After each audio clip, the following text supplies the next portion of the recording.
Allora, innanzitutto grazie per essere qui oggi a questa assemblea frazionale, la quarta assemblea frazionale del quartiere di Valdenicca, e oggi parleremo dello stadio polisportivo e della riqualificazione del piazzale della Resistenza. Ringrazio il sindaco facente funzione Paolo Gamba per essere qui oggi, d'altronde l'avevamo invitato, e quindi sono contento che sia venuto. Noi è da circa 2 mesi che cerchiamo di organizzare questa assemblea, con più email abbiamo cercato di interloquire con l'amministrazione. Infatti il 7 novembre abbiamo anche incontrato il sindaco Oscar De Pellegrina alla presenza di altri 9 membri del comitato del quartiere. Il 7 novembre quindi il sindaco Oscar De Pellegrina aveva di fatto promesso che un dirigente tecnico del comune di Belluno sarebbe venuto qui a esplicare questo progetto, questo importante progetto inerente alla riqualificazione dello stadio e del polisportivo. Io personalmente ho contattato quindi il dirigente tecnico ingegner Tonon, il quale ha rifiutato di venire oggi qui a presentare il progetto. Mi ha inviato tutti gli elaborati che ho studiato e che presenterò io stesso. Poi le domande, se ci saranno domande, potrete rivolgerle direttamente al sindaco facente funzioni Paolo Gamba. Ecco, dunque inizio questa assemblea parlando in linea generale di questo progetto.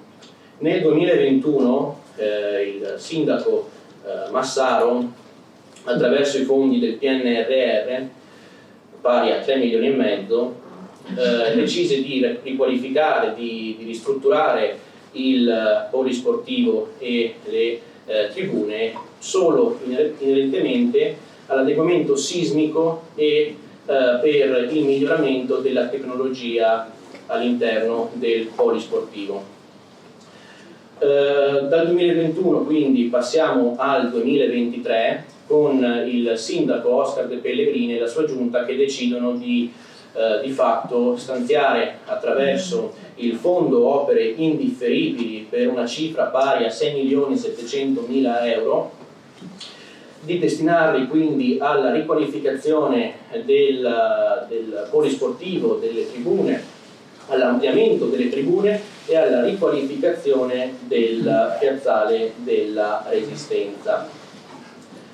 Ecco dunque che una breve introduzione al fondo opere indifferibili. Cos'è questo fondo? È un fondo che è stato istituito per far fronte ai maggiori costi, quindi all'aumento dei prezzi dei materiali e dell'energia nelle gare d'appalto pubbliche, finanziate principalmente dal PNRR, garantendo l'avvio e la prosecuzione di progetti essenziali. E questo fondo di opere indifferibili, il FOI, istituito con decreto legge numero 50 del 2022, è dunque uno strumento attraverso cui si evita il blocco dei cantieri. Dunque lo stadio, attraverso questa operazione pari a 6.700.000, lo stadio è stato ampliato nelle tribune, invadendo di fatto per 10 metri nel piazzale dello stadio. È stato ampliato senza però garantire i servizi adeguati al funzionamento della struttura e senza tenere conto dell'accessibilità e della viabilità al piazzale della Resistenza. Inoltre faccio presente che non c'è stata partecipazione rispetto ai residenti. Dunque, di fatto ci si chiede se lo stadio sia ancora compatibile con una situazione urbanistica che si è venuta a creare, una realtà densamente urbanizzata con delle attività direzionali e commerciali, nonché residenziali. Ecco che forse lo stadio a Valdenicca andava bene negli anni 50, quando il quartiere era scarsamente urbanizzato. Infatti lo possiamo vedere qui com'era negli anni 50. Inoltre voglio ricordare che l'accessibilità è compromessa in quanto nella rotatoria l'accessibilità al piazzale della Resistenza e al polisportivo ha una viabilità compromessa di per sé, in quanto nella rotatoria in via Vittorio Veneto, in base agli studi effettuati dal PGTU, transitano e passano circa 30.000 auto al giorno, mentre nel piazzale dello stadio passano 5.000 autoveicoli al giorno. Inoltre questa operazione di ristrutturazione, di ampliamento del piazzale, delle tribune del polisportivo, non tiene conto dello smantellamento del trasporto pubblico urbano, che non prevede delle corse domenicali, e nel progetto infatti si farà, come vedremo, riferimento all'utilizzo del trasporto pubblico. Inoltre si prevedono 68 posti per le biciclette, senza un adeguamento alla viabilità e alla mobilità sostenibile come le biciclette, come una ciclabile. Sono previsti 68 posti per le biciclette senza un'adeguata ciclabile che raggiunga il piazzale. Dunque la domanda è spontanea, ovvero se non fosse stato il caso di spostare lo stadio in una zona più periferica, in una zona più accessibile dall'autostrada, o comunque una zona più periferica accessibile dall'autostrada, come ad esempio poteva essere Levego, come poteva essere ad esempio lo spazio di Villa Montalban, attorno a Villa Montalban. Forse sarebbe stata questa un'operazione più lungimirante e più adeguata. Dunque io vorrei rimarcare appunto che è stata fatta questa operazione di riqualificazione e di ristrutturazione delle tribune senza però prevedere degli adeguati servizi per raggiungere questo tipo di struttura. Ecco, questo giusto per dare diciamo un inquadramento generale. Dunque l'operazione, questo tipo di operazione si inserisce nel quadro della rigenerazione urbana e qui una breve parentesi sulla identità della rigenerazione urbana, perché ormai ad oggi viene richiamato rigenerazione urbana un termine che viene abusato più volte, ad esempio viene chiamato rigenerazione urbana la questione inerente al PUA dell'Agip, oppure viene addirittura chiamato rigenerazione urbana l'installazione di uno skatepark. Ecco, io ci terrei a dire in nuce, in sintesi, cosa significhi rigenerazione urbana. Rigenerazione urbana significa individuare uno spazio degradato, comunque in disuso, uno spazio anche appunto dove c'è un certo disagio, ma che dia adito anche a delle situazioni criminogene, quindi individuare questo spazio degradato e riqualificandolo, quindi destinare quello spazio a delle infrastrutture e dei servizi per la comunità. Questo significa rigenerazione urbana. Qui la rigenerazione urbana del piazzale della Resistenza viene dunque giustificato dall'assenza di elementi di arredo urbano di pregio che possono instaurare una relazione tra spazio aperto e bordi urbani. Di fatto quindi il piazzale era concepito come un piazzale adibito a parcheggio, caotico e, si dice, la relazione generale anche un po' triste, e quindi questa è la giustificazione dell'intervento di riqualificazione e rigenerazione urbana del piazzale della Resistenza. Quindi io partirei dalla relazione generale tecnica redatta dall'azienda Serteco e appunto qua possiamo leggere nell'inquadramento generale come l'obiettivo di questa operazione sia riqualificare ed ammodernare una struttura esistente con conseguente trasformazione della qualità urbana. Qui possiamo vedere lo stato della planimetria dell'area di progetto, quindi lo stato di fatto e com'era prima. Quindi possiamo vedere come le tribune arrivassero, dove arrivavano le tribune, più o meno appunto all'angolo del campetto da calcio. Mentre post operam, quindi dopo la riqualificazione dello stadio, il perimetro, ecco, dello stadio, della tribuna, arriverà più o meno a qui, come vedete. E quindi la differenza è abbastanza evidente, sono 10 metri di avanzamento rispetto al piazzale dello stadio.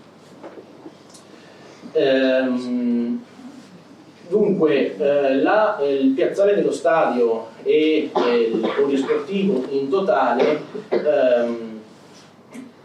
comprendono 38.000 metri quadri, quindi quasi 4 ettari. Qui possiamo vedere l'inquadramento generale con il PAT, il piano di assetto territoriale. Qui il piano regolatore generale, giusto per dare un inquadramento generale territoriale dove insiste questo tipo di opera. Infatti vediamo che il polisportivo è identificato come appunto inquadrato urbanisticamente come FLV, cioè una struttura sportiva. Vediamo come si inserisce in un contesto densamente urbanizzato e destinato prevalentemente ad attività commerciali e residenziali. E qua c'è la scuola elementare. Ecco, per quanto riguarda la viabilità esistente, qua si dice di fatto che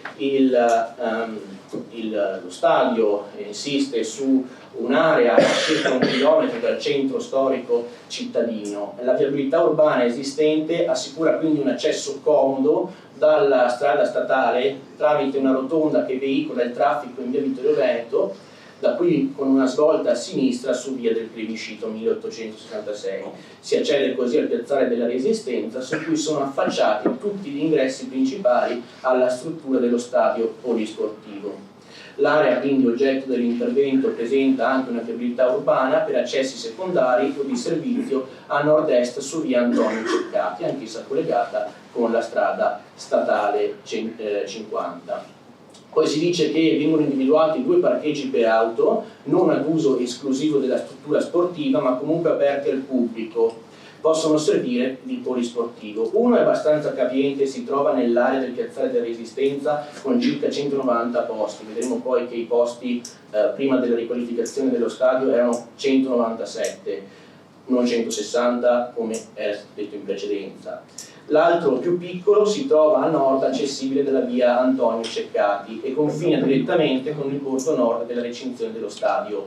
Quindi si individua quale parcheggio che serve il polisportivo, il parcheggio del parchetto Millennium e anche un servizio, diciamo, destinato ai residenti o comunque ai fruitori del parco.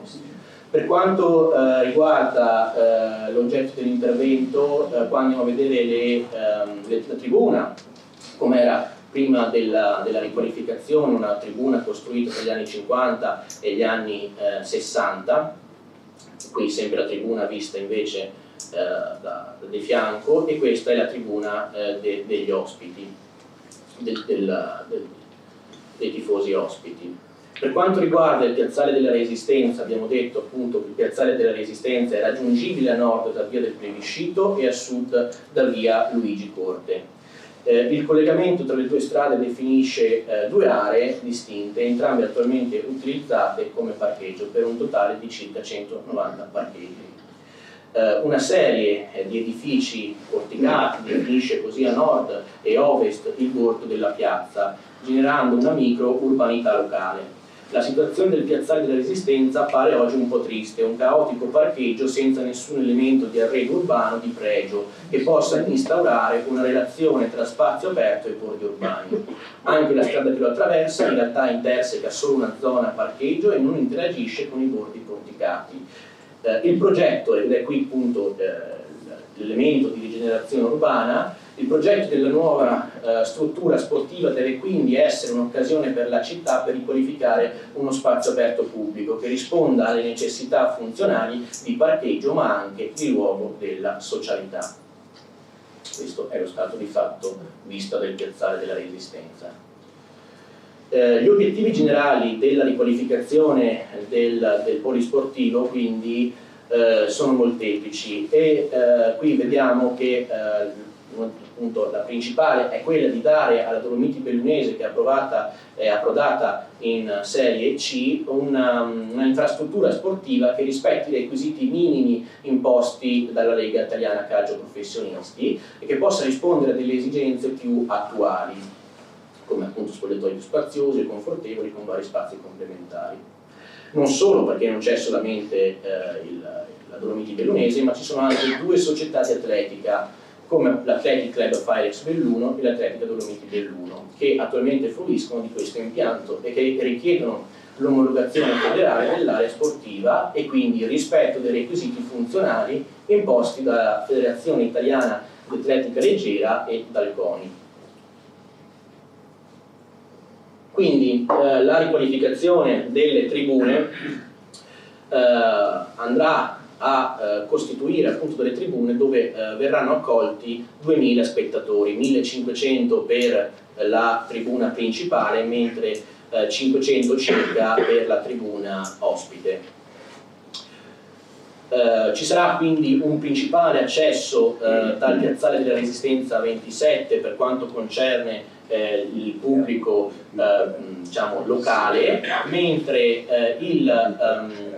il pubblico spettatore avrà l'accesso da via Antonio Ceccati, quindi 500 tifosi della squadra ospite arriveranno da via Ceccati e entreranno da questo accesso a nord ed entreranno appunto nella tribuna spettatrice. Dunque o passeranno di qua per il parchetto oppure per via al Pago Novello da di fronte alla scuola. Questa operazione è stata effettuata soprattutto per una questione di sicurezza, dice la relazione generale, quindi una questione prevalentemente di sicurezza, mentre per l'atletica leggera la tribuna secondaria sarà usufruita dallo staff delle società come allenatori e accompagnatori. Qui possiamo vedere lo stato di progetto, appunto, come arriverà, come verrà effettuato, ma lo analizzeremo successivamente. Ecco. Qua una questione importante. Nel progetto non viene prevista una modifica o una nuova viabilità interna all'area dello stadio polisportivo e neanche verranno modificati i due accessi dalla via Antonio Ceccati. Per queste aree verrà mantenuta la situazione esistente. Infatti anche qua possiamo porre delle domande inerenti anche a come questo progetto si inserisce rispetto al PGTU, al piano generale del traffico urbano, e il PUMS, che prevedono invece, almeno secondo le dichiarazioni appunto dell'assessore all'urbanistica, questa strada diventerebbe a senso unico in base al progetto che è stato redatto. Quindi questa è una domanda che poi lei risponderà. Verranno invece modificati e riconfigurati gli accessi del piazzale della Resistenza, questo perché la nuova struttura sarà più grande e insisterà per qualche metro in più sul sedime, non qualche metro, bensì circa 10-11 metri verso ovest, quindi invadendo di fatto il piazzale della Resistenza, come stiamo vedendo in questo periodo. Saranno previsti poi due posti per il pullman delle squadre, uno qui parcheggerà nell'accesso, diciamo, verso destra il parcheggio della squadra di casa, quindi della Dolomiti Bellunese, mentre di qua in questo accesso verso sinistra verrà parcheggiato il pullman della squadra ospite. Non sono inoltre previsti dei parcheggi, come vedremo dopo, non sono previsti dei parcheggi per il pullman dei tifosi ospiti o comunque delle navette che a quanto pare verranno fatte, ma non sono previsti quindi dei posti auto fissi, ma ci sarà una corsia preferenziale proprio di fronte alla tribuna principale per il parcheggio e lo stazionamento dei pullman.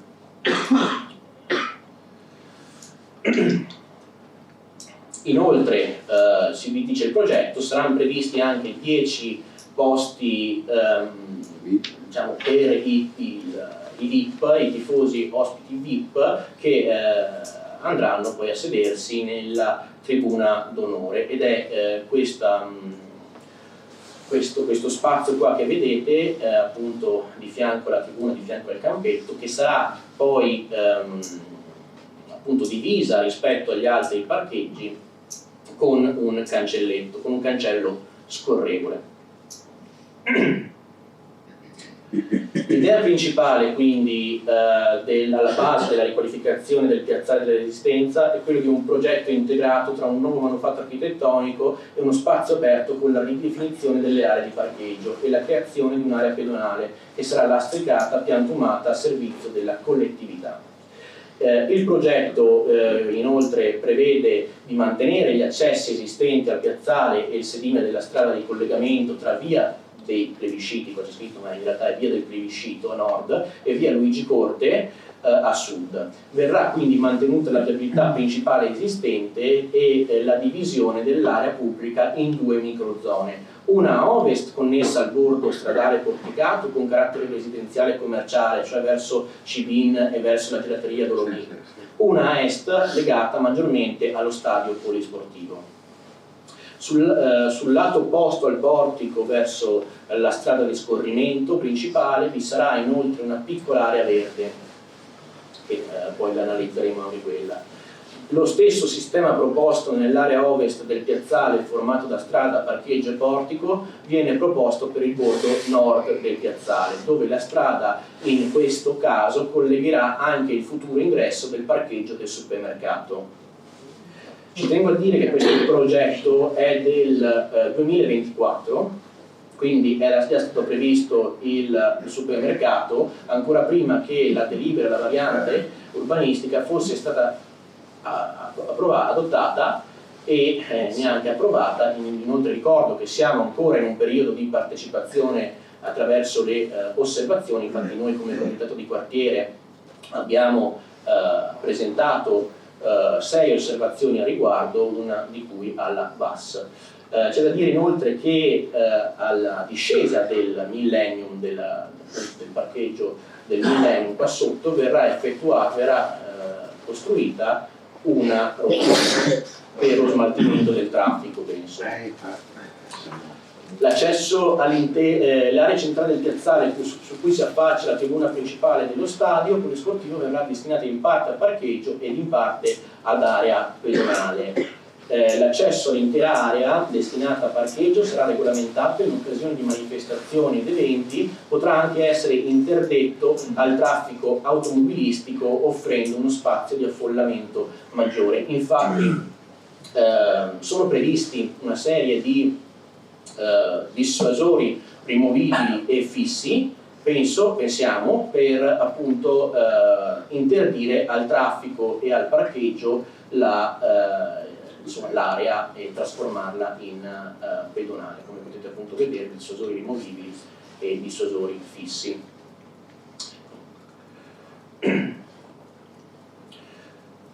Qua poi si parla del fatto che sono previste corsie di rallentamento dedicate allo stazionamento di 3 pullman. All'incontro del 7 novembre noi avevamo appunto parlato di questa corsia di stazionamento. Il sindaco aveva detto che gli autobus, i pullman sarebbero stati 7. Qua invece vengono detti che sono 3 pullman per lo stazionamento, 3 pullman che servono ai tifosi della squadra ospite per venire poi vedremo quanti sono e la mole di tifosi che arriveranno. In quest'ottica verrà, e qua è importante sottolinearlo, verrà sviluppato un altro tema fondamentale del nuovo progetto, ossia la predilezione della mobilità sostenibile per il raggiungimento del polo sportivo. Quindi si svilupperà questa mobilità sostenibile e verrà prediletto e favorito l'utilizzo dei mezzi pubblici e dei veicoli per la mobilità dolce, garantendo, oltre a spazi per lo stazionamento di mezzi di trasporto collettivi, cioè pullman, ampi spazi per lo stazionamento di bici, monopattini, motocicli e veicoli elettrici. Inoltre sono abbattute delle barriere architettoniche e sono previsti degli stalli auto per i diversamente abili in numero pari ad 8. Questo è lo stato di progetto del piazzale e del polisportivo. Ecco, quindi arriviamo al centro della discussione, ossia dei parcheggi. Il piazzale della Resistenza, prima della riqualificazione, era servito da 197 posti auto, quindi non sono 160, non sono 180, sono 190 posti auto. Il nuovo layout, la nuova visuale del piazzale dovrà rispondere a standard urbanistici comunali e norme imposte dal CONI. È quindi stato effettuato uno studio riguardante le modalità di accesso ed esodo dall'impianto sportivo, valutando dunque il numero di coloro che raggiungono e lasciano l'impianto sportivo nei due momenti di massimo affollamento, ossia durante la manifestazione calcistica e durante la manifestazione dell'atletica.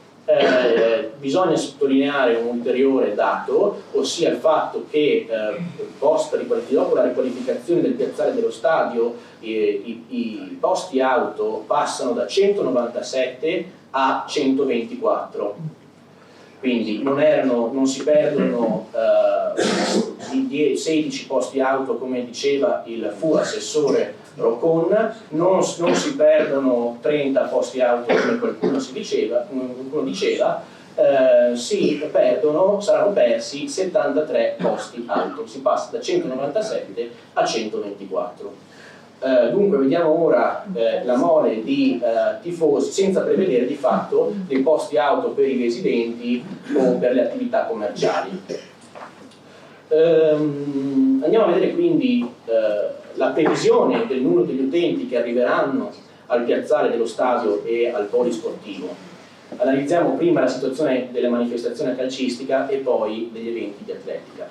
Per quanto riguarda quindi le manifestazioni calcistiche, quindi le partite di calcio, saranno attese 2094 persone, un numero appunto pari a 2094 persone. Di questi 2094 utenti, 1992 è un dato statistico, però insomma pensiamo che sia abbastanza reale, insomma l'ha fatto l'agenzia, la Serteco, quindi che ha vinto il bando di gara dal pubblico. 1992 di 2094 saranno quindi spettatori a queste partite. 40 saranno atleti e gli altri saranno gli addetti alle attività e operatori sportivi. Ulteriori addetti alla gestione, come 8 membri per la sicurezza e 4 membri per le attività commerciali, quindi il bar. Viene analizzata anche la modalità di raggiungimento dell'impianto sportivo durante la manifestazione calcistica. Come arriveranno questi 2094 utenti presso il polisportivo di Badenicchia di Belluno? Allora, 471 utenti arriveranno a piedi, 471 arriveranno con l'ausilio di mezzi pubblici locali, e anche qui va posta una domanda, perché se le partite di calcio della Dolomiti Bellunese saranno effettuate la domenica, ci chiediamo come gli utenti possano raggiungere il polisportivo attraverso gli autobus se gli autobus di domenica non ci sono. Quindi la domanda principale è questa: il Comune ha intenzione di istituire di nuovo il servizio domenicale come c'era un po' di anni fa? Se sì, quali linee? La linea verde, la linea rossa o la linea blu? Anche perché ricordiamo che la linea verde è quella più utilizzata, la linea rossa serve Cavarzano, mentre la linea blu è quella che serve Nogaret. E questa linea ha solo 4 corse rispetto invece alla decina di corse che aveva fino al 2018-2019 e termina alle ore 2:30. E comunque nessuna di queste corse c'è la domenica, quindi anche qui questo studio che analizza il numero di utenti, il traffico di utenti che arriveranno al polisportivo riguardante l'ausilio di mezzi pubblici locali, ma noi di mezzi pubblici locali a Belluno la domenica non ne abbiamo. 200 persone attraverso i 3 pullman arriveranno con mezzi di trasporto collettivo organizzato, tifosi squadra ospite, appunto i pullman, e qua sotto ci dice appunto il numero di pullman, quindi 3. Ogni pullman contiene circa 60 persone, quindi questi sono i dati che con cui arriveranno i tifosi della squadra ospite con il metodo di organizzazione collettivo. Con i mezzi di trasporto individuale invece i tifosi della squadra ospite attraverso le proprie autovetture saranno 300. I tifosi locali attraverso biciclette e motocicli saranno in numero pari a 78. I tifosi locali con le proprie autovetture 549. Il pullman della squadra ospite invece porterà 25 persone, quindi 18 giocatori e i restanti 7 lo staff tecnico. Qui inoltre viene proprio analizzata anche la previsione del progetto, quindi 78 posti per cicli e motocicli a fronte dei 93 parcheggi dei cicli e motocicli, di cui 64 posti biciclette e 29 motocicli. E anche qui un'altra domanda sorge spontanea, cioè come raggiungeranno le biciclette lo stadio se non vi è una vera e propria ciclabile che collega magari il centro con il polisportivo. Quindi la domanda più che altro di gestione appunto degli utenti.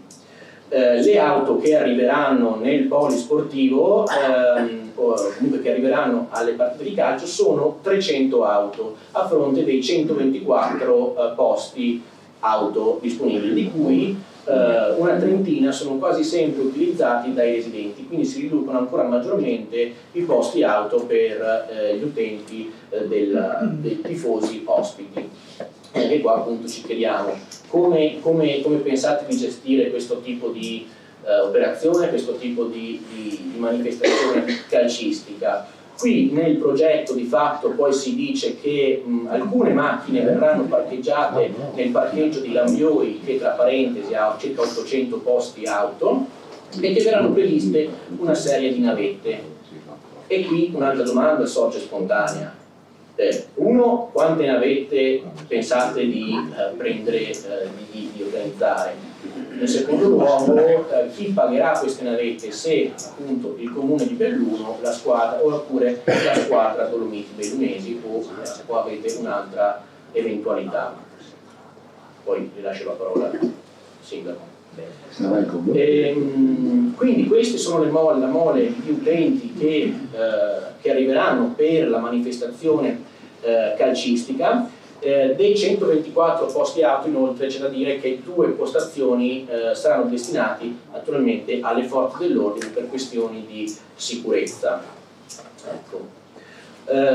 Dunque poi passo a descrivere la manifestazione invece la mole di utenti che arriveranno per la manifestazione dell'atletica. Anzi, prima appunto voglio farvi vedere dove sosterranno questi autobus. Come ho fatto già vedere prima, sosterranno qui, e qui ci stanno più o meno 3 autobus, quindi di fronte alla tribuna sosterranno questi 3 autobus. È una corsia preferenziale appunto per i pullman dei tifosi ospiti. E le navette, e qui sarà un'altra domanda, dove pensate di far arrivare le navette e scaricare i tifosi per poi andare, che poi andranno alle partite. Per quanto riguarda la previsione del numero di utenti della manifestazione dell'atletica, perché giustamente non c'è solo il calcio, c'è anche l'atletica come abbiamo visto, Sono 1812 gli utenti che arriveranno durante le manifestazioni dell'atletica leggera. Di questi 1812, 1000 saranno spettatori e tra i 200 e i 700 saranno degli atleti, e gli altri saranno sempre addetti all'attività e operatori sportivi, nonché addetti alla gestione e addetti alle attività commerciali, sempre 4. Quindi 1000 spettatori, tra i 200 e i 700 atleti. Anche qui è previsto la modalità di raggiungimento della manifestazione, quindi 181 direttamente a piedi, 181 con l'utilizzo di mezzi pubblici, quindi il trasporto pubblico locale, gli autobus, 652 persone con mezzi di trasporto collettivo organizzato, quindi con i pullman, che qui non sono più 3 pullman, ma diventano 11 pullman, con mezzi di trasporto collettivo organizzato 652, con le proprie autovetture 725 persone, cicli e bici 72. Quindi questa è la mole di persone che arriverà per la manifestazione dell'atletica leggera. Si prevede pertanto appunto 72 persone con i cicli e i motocicli, 250 più o meno le auto che arriveranno sul piazzale della Resistenza, o se, appunto, se poi sarà previsto dal parcheggio d'avvio, e questo ancora non è stato detto, non è ancora chiaro, e 237 dunque 14 pullman che serviranno 834 persone. Quindi 14 sono i pullman previsti, e anche qui la domanda è: dove sosteranno? Perché non è chiaro se la corsia preferenziale per i pullman tengono solamente 3 pullman, naturalmente dove li metterete questi 14 pullman? In quale aree? Questo ancora oggi non è chiaro. Appunto 14 pullman che occuperanno 41.676 metri quadri, a fronte invece dei 260 metri quadri dei pullman che invece andranno a prelevare, con cui arriveranno invece i tifosi della squadra ospite. Qui poi vengono previsti i parcheggi degli autobus, i parcheggi dei veicoli. Inoltre si dicono anche che sono previste ulteriori altre aree fino ad un massimo di 149. Ecco, e qui io ho un'altra domanda, cioè quali altre aree? Non è chiaro, il parcheggio del parcheggio del Millennium, del parchetto Millennium, il parcheggio della scuola elementare dal Ponte, questo non lo sappiamo. Comunque sia, sono previste 149 posti. Mentre appunto sono previsti ulteriori 11 pullman in un'altra area che ancora è ignota. Come queste sono la mole di persone, il traffico di persone che dovremmo attendere durante le manifestazioni sia calcistiche da una parte, sia invece dell'atletica leggera dall'altra. Inoltre c'è da dire appunto riguardante la tribuna principale sarà occupata da 1500 spettatori, mentre la tribuna secondaria ospiterà circa 496 persone. Appunto qua c'è scritto 1484 per la tribuna principale, 504 per invece i tifosi ospiti.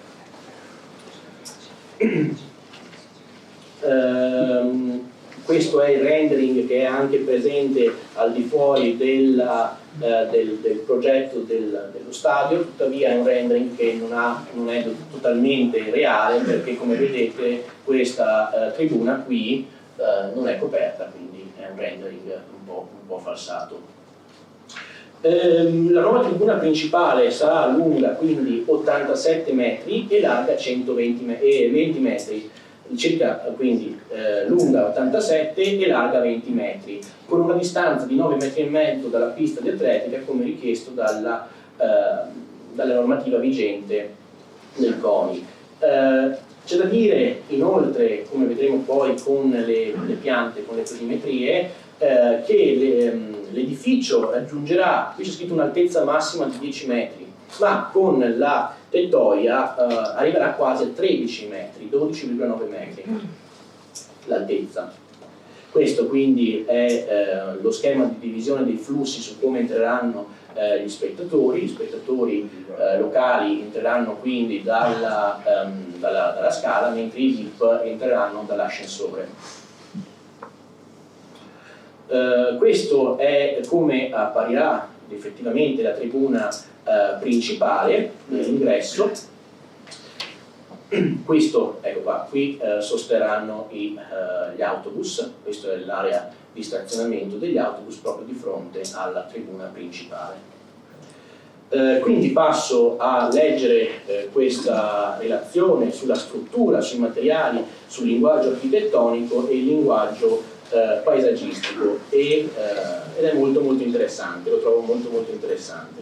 La struttura è stata pensata e progettata in cemento armato, gettato in opera a telai, pilastri, travi, solette per tutto il basamento del piano terra, per i pilastri giganti del primo e del secondo livello e per la soletta dell'ultima balconata del secondo livello. La gradonata della tribuna sarà in elementi prefabbricati in cemento armato e la grande copertura in travi di legno lamellare. Questo qua è il legno lamellare, questo interno alla pensilina.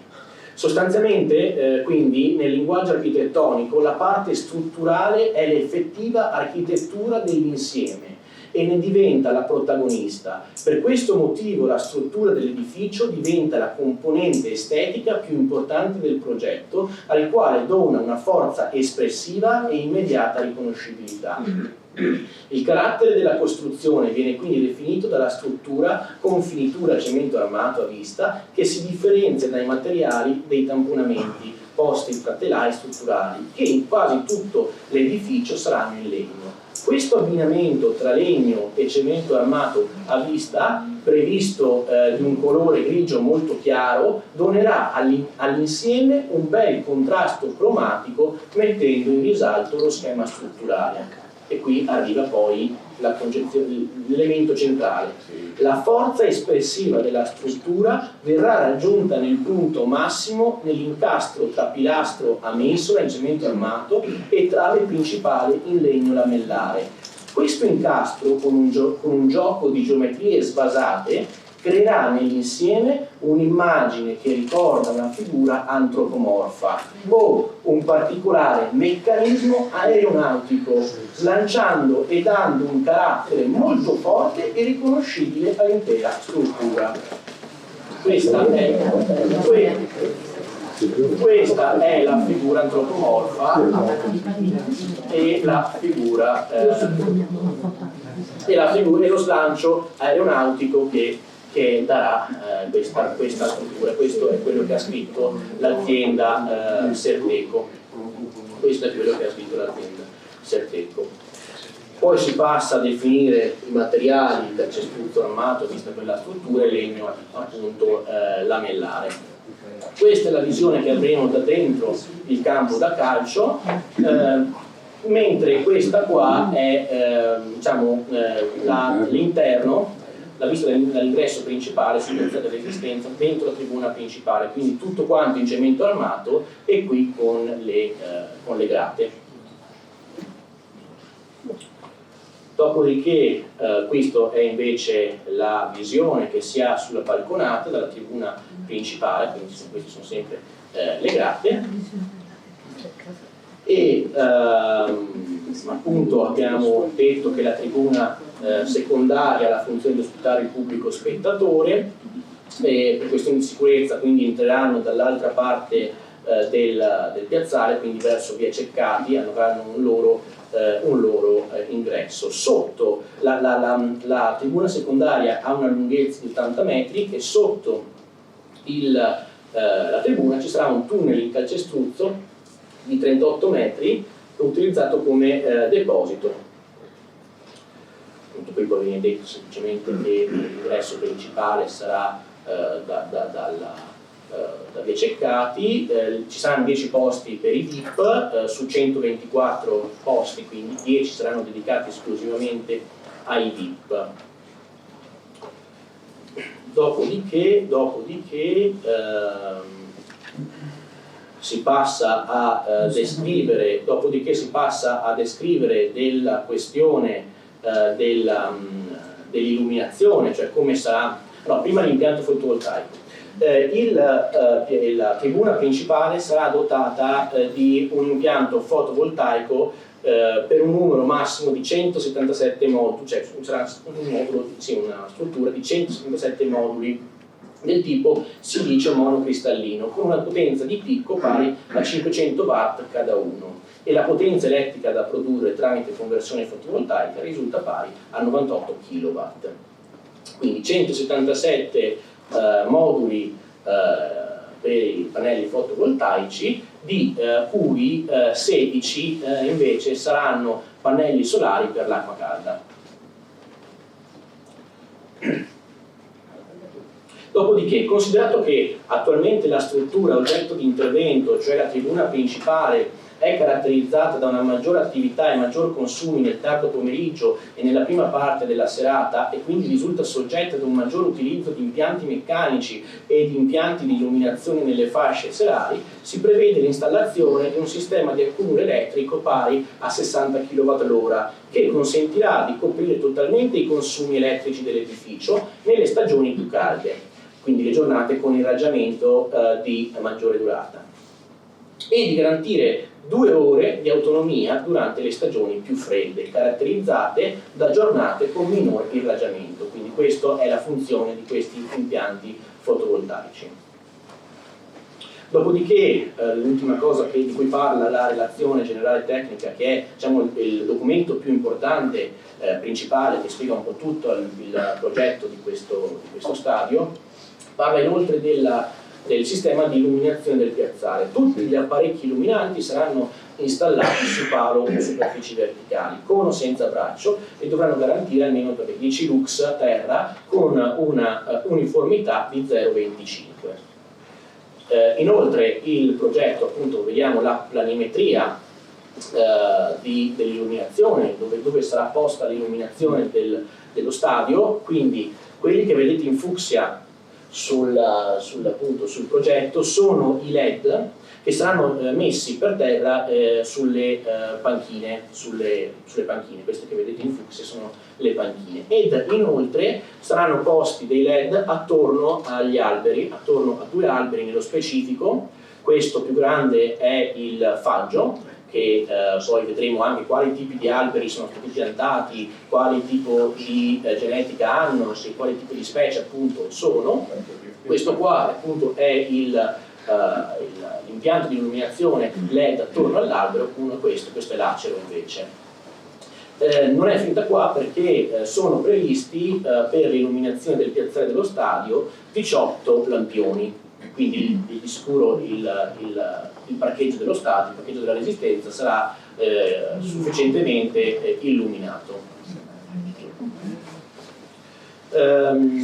Detto questo, se non ci sono domande, io vado avanti facendovi vedere le varie planimetrie e anche all'interno della struttura, e vedremo dove sono le stanze, quali tipi di funzione insomma hanno, oppure... Ma oggi c'è una presentazione di come sarà lo stadio o qualche discussione? No, c'è una discussione infatti. Da quanto più o meno? No, più che altro secondo me se fai intervenire l'amministrazione sul tema parcheggi, perché non so la gente quanto interessa sapere dove è la zona di fisioterapia, il spogliatoio della Dolomiti, gli interessa sapere dove parcheggia la macchina. Però secondo me conviene stringi un po'. Il progetto integrale è questo. Poi se il sindaco vuole intervenire riguardante le domande che sono state poste, perché ne hai già posti parecchi, quindi se vuole intervenire io la lascio intervenire. Poi qua ci sono anche tutte le altre sezioni, però se non interessa quindi se vuole intervenire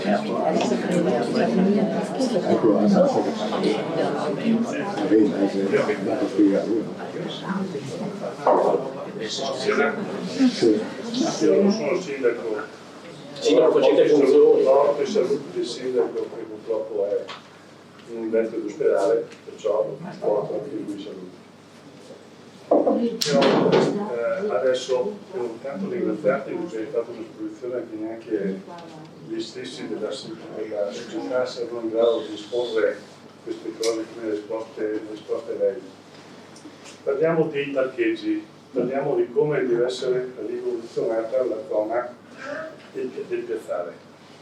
Partiamo anche dal fatto che questo progetto qui è partito nel 2019 con una scheda mandata al Ministero, dove l'amministrazione precedente aveva deciso di far sì che di sistemare quest'area qua.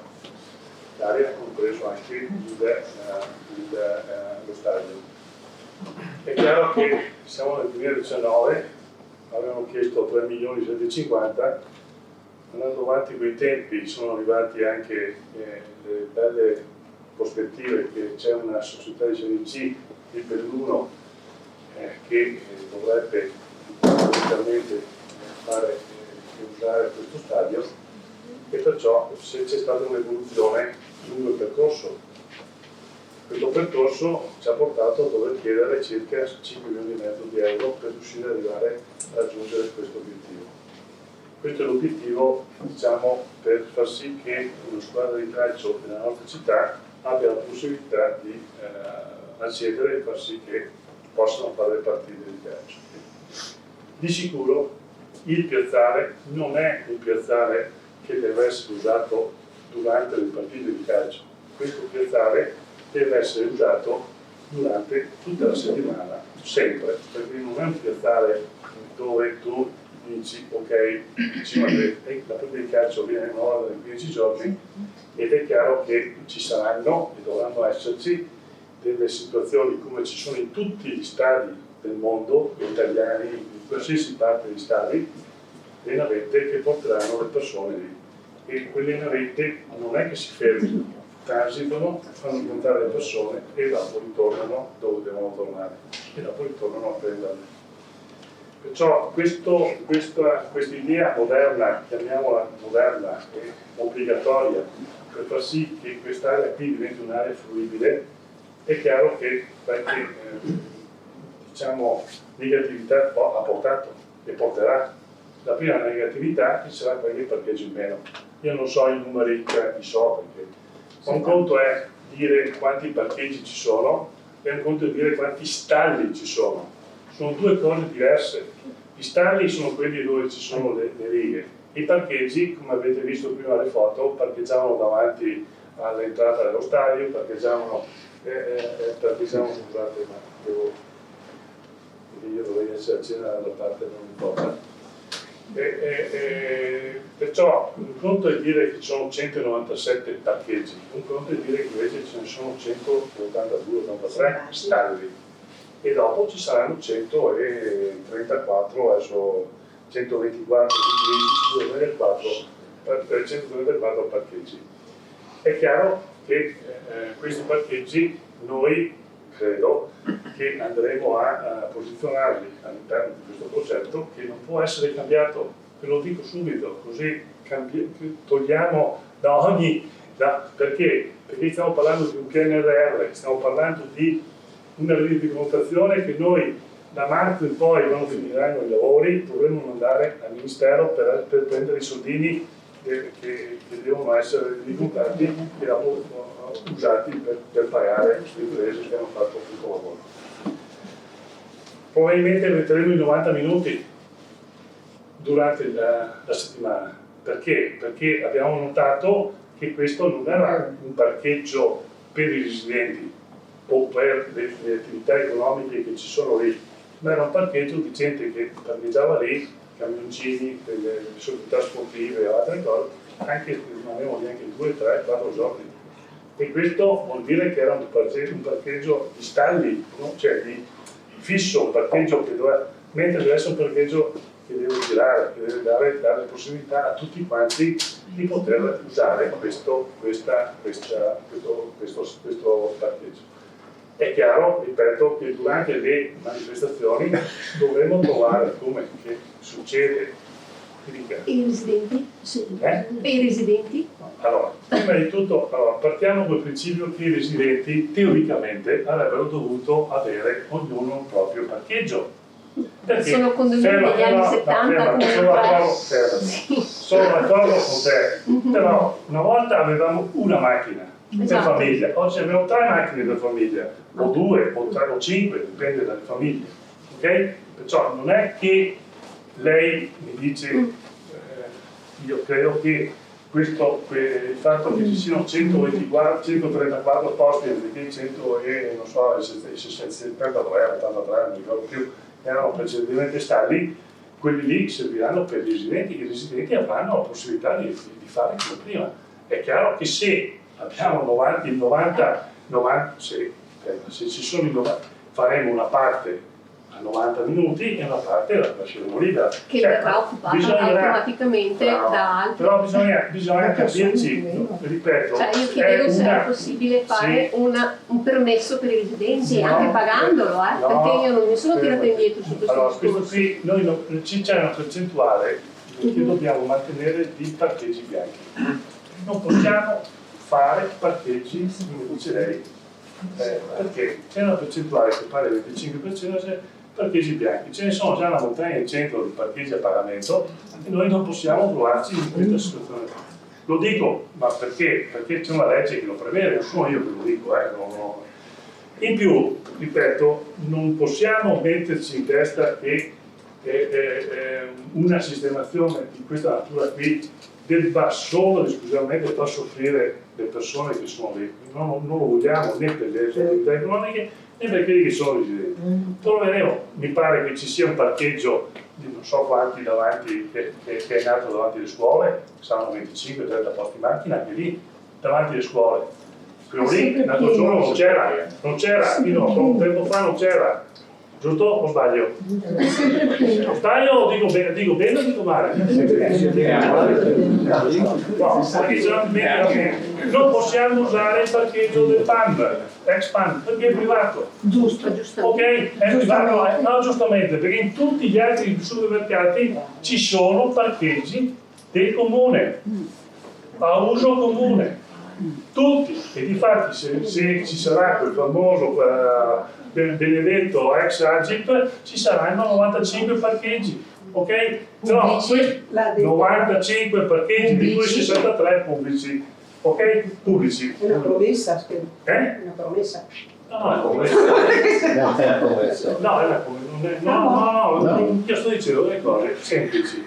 Purtroppo dobbiamo ragionare con dei fatti. Io non posso dire così, tanto non mi deve niente. Ci saranno 63, 62, 63, 65 parcheggi che sono a uso come che a Mussoi. A Mussoi ci sono i parcheggi pubblici. Già, i famosi davanti al Non c'è lo stadio però, a Mussoi non c'è lo stadio. Neanche a Bolzano Bionese c'è lo stadio. Però non sono io che ho deciso di fare i lavori dello stadio nel 2019. Non ho deciso io di fare i lavori allo stadio, non ho deciso io di fare le scuole verdi. Noi non abbiamo deciso, abbiamo trovato la situazione e dobbiamo trovare le situazioni migliori e lui le ha descritte in maniera esemplare perché non ha fatto altro che leggere la relazione e dopo possiamo metterci a discutere se sono giusti il 1925, se sono giusti, ma questo è un altro tema. Però fondamentalmente quello è, che ci troviamo in questa situazione. Non lo dico proprio tranquillamente, mi dico. Questo mi era che tutti gli altri supermercati non vogliono fare come sta facendo l'Europea, di fare a pagamento. Nella loro zona possono fare quello che vogliono. Nella zona del comune, se vedete, ma comunque cosa è la zona del comune? ci sono all'interno di ogni supermercato c'è un'area dove ci sono gli stalli che sono di uso pubblico, perciò sull'uso pubblico non possono fare niente. Sì, no, adesso non si vede perché attualmente nessuno si è mai posto questo problema, nessuno, adesso bisognerà porsi anche questo problema, però esiste Ed è chiaro che esiste questo problema, esiste questa cosa qui. Dopo logico, se loro a casa loro vogliono vedere come ha fatto il PAN a pagamento, è un problema loro, ma di sicuro su un uso pubblico che tutti noi non possono fare questo. Prego. Perciò io dico, prima di fasciarci la testa, prima di essere sempre contrari a qualsiasi roba, me lo ricorderò sempre il Ponte Bailey, quante brutte parole che mi sono preso, ok, su questa roba qua, quante brutte parole mi sono preso col Ponte Bailey, neanche di fronte all'evidenza non è andata così. Adesso dobbiamo stare tranquilli, siamo qui, vogliamo partecipare con voi, perché siamo qua per noi, non per voi, per noi tutti, però basta fare polemiche che dopo alla fine non portano da nessuna parte.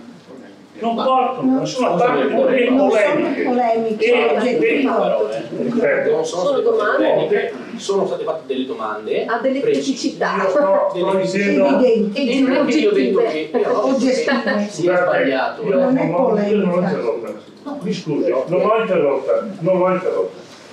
Le polemiche non nascono qui dentro, nascono sono nate in altre situazioni, d'accordo? E io non voglio, perché non voglio? Perché mi pare che sia inutile fare delle polemiche prima di crearci, di avere. Io credo che questa cosa qui, oltre ad essere un biglietto di visita per la città, può essere anche un valore aggiunto. Lo dobbiamo gestire bene. Siamo qui per, se ci sono problemi, per cercare di trovare delle soluzioni assieme, ma non vorrei creare false aspettative o dire ci fa così o si fa così. No, noi non siamo qua per imporre niente, però dobbiamo trovare le soluzioni. E le soluzioni ci sono, basta solo avere un po' di buon senso e di pazienza. Ma l'importante è che usciamo, secondo il mio parere, con un qualcosa di bello per la città, per voi che residete qui, perché fondamentalmente siete voi che dopo usufruite di questa cosa qui e dopo che andremo a discutere. Ma ripeto, oggi vorrei, per quanto mi riguarda, non trovarmi nella situazione di dover dire ma il 183, no il 124, no il 188, no il 63, no, non è così che si lavora. Perché questo progetto qui, ripeto, non è possibile cambiarlo. Siamo arrivati alla fine. Punto. E queste cose qui non lo dico io perché sono in questo momento l'assessore competente, ok? Perché mi dispiace anche doverlo dire. Questo è un progetto integrato che se non lo finiamo perdiamo 9.700.000 euro. La nostra comunità deve pagare. Questa è la verità. Ok? Perciò dopo possiamo raccontarci tutto quello che vogliamo, però io mi trovo in questa situazione. E perciò dobbiamo risolverla assieme. E sono qua per risolverla assieme. e come lo risolviamo? Signora, prima di fasciarci la testa, vediamo cosa il risultato. Vediamo quando Io voglio vedere il risultato. quando siamo dentro il portatore. Siamo già dentro, in realtà. No, signora, non siamo dentro il problema, No. cara signora, perché il problema noi dobbiamo guardare un po' prima di andarci dentro, giusto? Siamo d'accordo? D'accordissimo. Perfetto, sono subito d'accordo. Allora, il tema del piazzale, se ipoteticamente non dovesse funzionare come è previsto dal progetto, noi possiamo ben cambiare le righe. Ma cambiare le righe non è cambiare il progetto. Mi capite? Non è che possiamo far sì che voi, perché avete bisogno dei parcheggi, diventa un parcheggio solo esclusivamente per i residenti, perché questa roba qui noi non siamo in grado di sostenerla. Cerchiamo di trovare delle soluzioni assieme. Punto.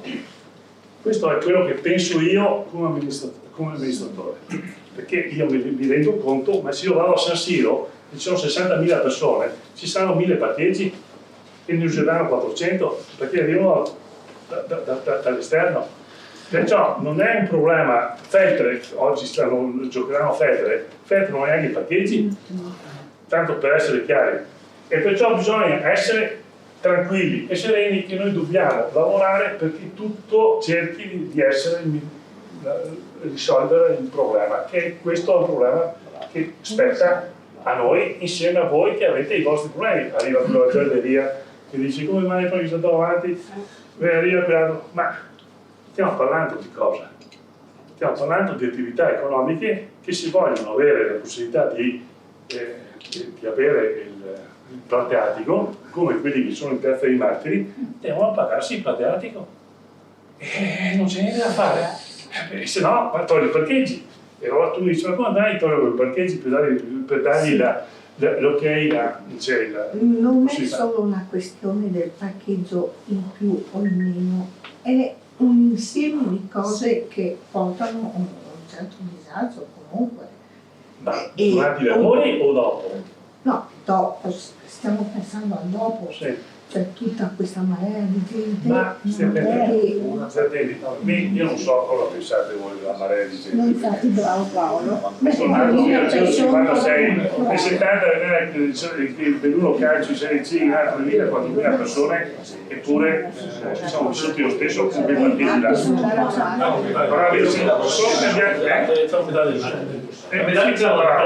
Infatti il problema è che abbiamo più macchine che persone e questo è un altro problema. Allora, però non possiamo pensare con una città come Belluno che fino all'altro giorno andava con la carriola e con le diligenze. Oggi abbiamo le strade da poter mettere le autostrade, perché non ce la facciamo.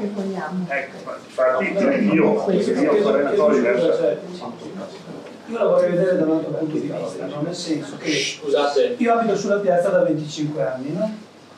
E quello che ho visto in questi 25 anni è che questa piazza è andata saturandosi sempre di più. Allora, anche se non esistesse il progetto dello stadio, e non si fosse fatto nulla, quella piazza ormai era diventata satura. Satura non solo in termini di posti, ma anche, ed è importante questo, in termini di capacità di gestire i flussi entranti e uscenti da parte della viabilità circostante. No? Quindi è chiaro che magari adesso tutti si svegliano perché in questo momento, riducendo ulteriormente il numero di posti, in un momento in cui la piazza ormai era satura, questo viene percepito ovviamente come un peggioramento, d'accordo. Ma io vorrei, senza parlare dello stadio, dire più in generale che questa piazza, ma come tanti altri posti di Belluno, si stanno saturando. È una città che quando tu vai anche in giro sempre a piedi e vedi un sacco di macchine dappertutto. No? Quindi quando lei dice risolviamo, dice bene, però quello che vorrei dire io è che la dovremmo vedere più in alto in termini di sistema e domandarci, ma perché ci sono tutte queste macchine? Che sembra una domanda stupida, ma è una domanda che chiama responsabilità l'amministrazione comunale da una parte, per la gestione degli spazi, per definire dove ci possono essere per esempio aree di interscambio, aree intermodali dove si possa gestire meglio che in questa piazza il traffico di scambio, chiama responsabilità chi gestisce i servizi pubblici e poi chiama responsabilità anche noi perché bene o male tutti hanno i loro bisogni, però io vedo gente che prende la macchina per fare 100 metri per venire al bar, sinceramente mi domando, ma la vogliamo capire che non si può sempre vivere con una macchina? Ma questo è un problema che deve risolverti Gamba, scusa teniamoci un po' no, aspetta, è per quello che scusi, chiudo, è per quello, scusa un attimo, ascolta bene, è per quello che io ho detto, c'è anche una responsabilità ovviamente dei cittadini. È ovvio, questo volevo dire. Mettiamo prima però la cosa va vista dal punto di vista di sistema, quindi è una responsabilità di tutti noi. Quando il signor Gamba dice dobbiamo risolverlo insieme, ha ragione, cioè dobbiamo risolverlo insieme, però in questo insieme c'è una parte, scusi, poi chiudo, c'è una parte che l'amministrazione comunale, a mio avviso, le amministrazioni comunali, in questi ultimi anni, in cui abbiamo visto questa crescita, forse non sta mettendo come priorità. E poi chiudo dicendo solo una cosa, una città che in centro io lo dico sempre, ha 2 semafori, che più stupidi di così non se ne sono mai visti in tutto il mondo, sinceramente mi fa chiedere, ma come viene visto tutto questo aspetto di sistema nella città? E finisco. Vorrei arrivare solo a questo, perché capisce che questo prende tutta questa cosa qui e la prende nel suo insieme. Certo. Ringrazio. Prima che tu intervenga su solo rispondere, condivido in pieno. Abbiamo fatto il piano del traffico, stiamo cercando di capire, perché io voglio togliere quei semafori che tu dici, vorrei capire dove mettere le macchine. Io sto cercando di capire, il problema fondamentale è qual è? Che negli anni, e qui abbiamo un ex sindaco, perciò non può, abbiamo fatto degli errori urbanistici. Prima io vi trovo Veneto, tutta commerciale, poi abbiamo spostato le scuole lassù e perciò ci serve le navette per andare a portare gli studenti. Cioè non abbiamo aree da poter fare aree di scambio, non ne abbiamo, a parte via dove c'è i pompieri adesso lì che c'è quella via lì, non abbiamo aree vicine da poter fare di scambio. E questa per fare esistenza io me lo devo lasciare, venivo col CAI e lasciavo la macchina lì 2 giorni. Questa è la verità. E perciò non è un'area di scambio, è un'area che ti ferma e ti sarà lasciata la macchina per 2 giorni. E perciò l'uso di questo strumento, di quest'area qua, è sempre stato un uso di questa natura qui. Le corriere arrivavano, avevano tutto lo spazio possibile e immaginabile, caricavano, però le macchine rimanevano lì. Questo è purtroppo il sistema. Oggi, se dovessimo ragionare con le aree di scambio, noi, ripeto, non abbiamo aree, non ci sono. Ma l'errore è un errore nato negli anni, non è nato oggi, è nato negli anni. Perché fare queste cose qui bisognerebbe pensarle come le hanno pensate magari altre città. Noi non abbiamo imposti, non abbiamo imposto. Se mi dite dove possiamo, l'unico sistema, oggi abbiamo l'Elio che avete visto lì che c'è quell'area. Sì, ma sapete che sono 4 km, 5 km ci sono. Questo è un po' purtroppo, tornando al discorso che ha fatto lei, che condivido in pieno, però fondamentalmente è questo. Scusa. Sì, parlavo anche di servizi pubblici. Sì, dopo ti parlo di servizio pubblico. L'aspetto più importante di questa opera, lo ricordavo prima il vice sindaco, è un progetto che assomiglia molto sul piano giuridico a quello che noi abbiamo fatto con i 31 miliardi di lire in fio. Noi facemmo le schede per i soldi al comune, non è un regalo. E anche direi è stata una dura battaglia con la regione perché c'erano altri interessi di più. Una volta approvato il progetto, ecco il momento delicato, bisogna studiarlo prima. E noi quando facemmo la scelta di Lambioni, tra le altre cose, all'ingegnere del genere civile non regionale, dello Stato, dicemmo bisogna alzare di 2 metri la sponda, perché dopo il 66 il piave è cresciuto di 6, 4, 6 metri con la nuova ghiaia. E allora, essendo non proprio degli idioti, insomma, come poi qualche collega ha pensato di definirci, chiedemmo di mettere in protezione il parcheggio di 700 rotti posti. Lei, tu, no? Hai visto che con l'ultima punta piena la zona turistica beach è stata allagata, mentre per fortuna Lambioni. Perché? Perché il genere civile si è fermato ad alzare le sponde proprio in prossimità dell'ANS. Quindi questo progetto probabilmente potrebbe essere stato in qualche misura attenuato nel ricavare qualche decina, una ventina di parcheggi o stalli in più.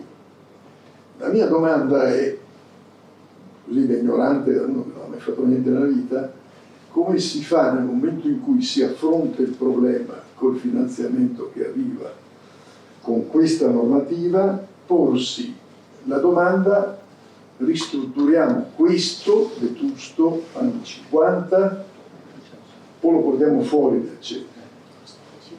Perché l'ultima volta che è stato l'ultima volta che è stato speso qualche milioncino di lire è stato 30 rotti anni fa, con i soldi dei mondiali, che allora imbrogliando un po' abbiamo preso i soldi, coperta la Nord, sistemati i bagni, i cessi, perché io giocavo a rugby e calcio, eravamo ancora alle sedute del cesso in ghisa. Perdemmo il ritiro del Napoli di Maradona perché quando andarono a vedere i gabinetti dissero dei spogliatoi: abbiamo un capitale di milioni di giocatori, signor Sindaco, tutto bello, l'alloggio, tutto quanto il campo. Quindi questa cosa qua, onestamente, andava ragionata in termini diversi. E alla periferia della città c'è qualche campetto su cui si poteva dire ristrutturiamo, perché la scusa che qualcuno ha adoperato di fronte ad alcune polemiche forse eccessive, non si può, bisognava farlo là perché bisognava ristrutturare questo, non è scritto da nessuna parte. No, prevede un impianto, non questo. E allora la fantasia, l'intelligenza, la prospettiva, non tanto questa giunta. E se c'è una cosa che non discute, guarda, se è una cosa che non discute fa perché lo dissi anche capito male da qualche sordo, lo dissi anche in occasione dell'Agip. Nasce prima la cosa. Voi potevate salvarla, ecco. Non avete fatto i bagnini, ma come? Il problema è tutto lì, e non si può spendere 7-8 milioni di euro su una struttura che è in pieno centro. Questo è il borgo più grosso della città. Mi perdonerà i castionesi che hanno l'orgoglio dell'ex municipio, ma è così. E allora ti dico che le aree di scambiatore ci sono, o ci potrebbero essere. E voglio ricordare sempre quella maledetta strada prevista da Cusiglie fino al campo d'aviazione, che abbiamo portato fino a un certo punto e per 30 anni non è stata ultimata. Dove doveva arrivare? Dove voi avete fatto la rotonda. C'era l'innesto e c'era tutto lo spazio per fare il terminal, lo scambiatore. Allora i piccoli uomini di allora l'avevano visto. Capito? No, ma bisogna che sappia questa roba. No, perché dicono siccome che, capito? Perché anche qua c'è non dire no perché lei fa polemica, perché no, nessuna polemica. Bisogna prendere atto. No, come no? Si può ultimare quella strada, perché non stiamo parlando della radio. No, stava parlando il signore, io mi sono collegato al discorso suo delle aree che non ci sono e potrebbero essere recuperate, perché togliamo 1/3, non poco, di traffico sugli abitatori e potremmo farlo lì al bocco della città.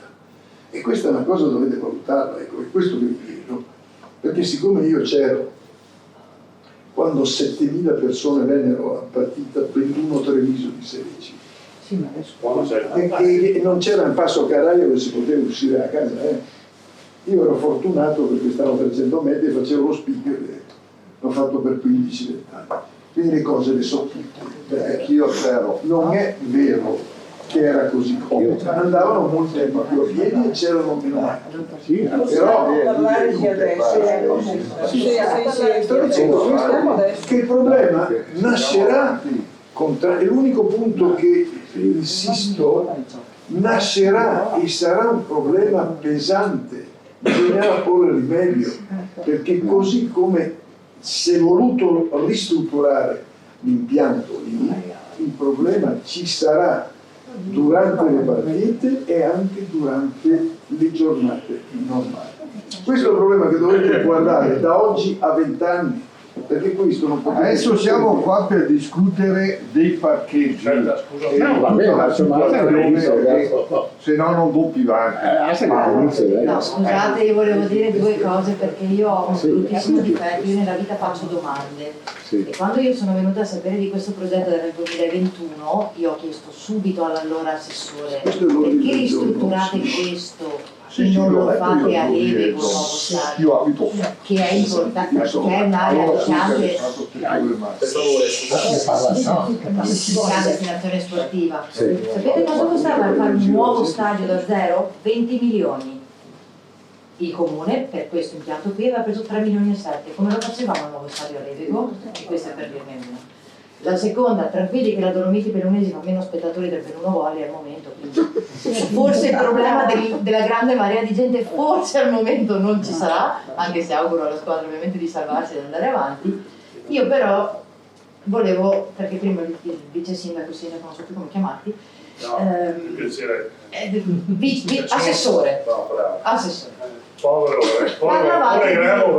Parlavate di navette, sì, che può essere un ottimo modo per risolvere il problema di non far arrivare tutte le macchine nel piazzale. Poi però successivamente hai anche detto non abbiamo aree scambiatrici.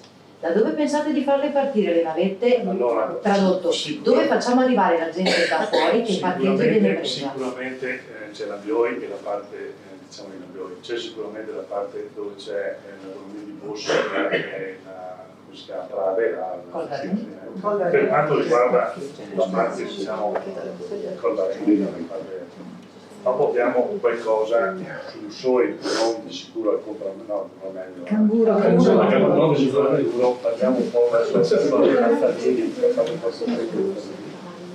e dopo bisogna guardare di qua.